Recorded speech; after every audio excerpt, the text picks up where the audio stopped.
Aujourd'hui, nous abordons la suite de notre précédente intervention sur la paix et les droits de l'homme. Comme nous l'avons indiqué précédemment, notre organisation, Agence de diffusion du droit international humanitaire en Afrique centrale, en sigle ADIAC, est une ONG qui œuvre pour l'éducation aux droits de l'homme, la diffusion du droit humanitaire et la promotion de la culture de la paix. Pour parler de la paix et des droits de l'homme, il convient d'abord qu'on se pose la question de savoir s'il faut seulement vouloir la paix, détester la guerre et être ému par des souffrances qu'elle engendre. Certes, non.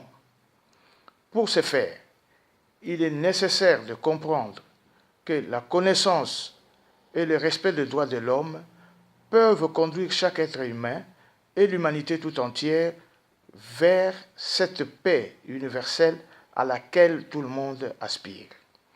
Les droits de l'homme sont énoncés dans les déclarations et conventions internationales. Ce sont des droits précis qui non seulement peuvent fonder ou remodeler les législations spécifiques, mais encore être enseignés. Outre leur enseignement proprement dit, les droits de l'homme sont la source de l'éducation qui se préoccupe autant des comportements et d'attitudes que des savoirs et des connaissances. Sur le plan pédagogique, il est mieux indiqué d'aborder ce couple inséparable que forment la paix et les droits de l'homme, d'inclure la question de la paix et de l'idéal humain qu'elle représente dans la problématique même des droits universels. Il nous faut poursuivre simultanément les deux finalités, à savoir construire la paix et respecter les droits de l'homme.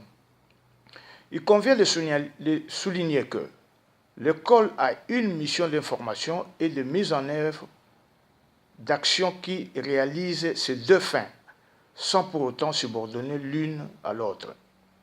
Une culture de la paix construite dans l'esprit de chaque être humain dans toute région du monde accompagne nécessairement une éducation aux droits de l'homme.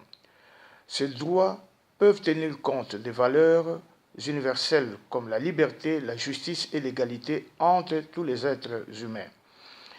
Ils expliquent également des principes et des valeurs qui permettent aux membres de la société de vivre ensemble et de régler leur vie en commun.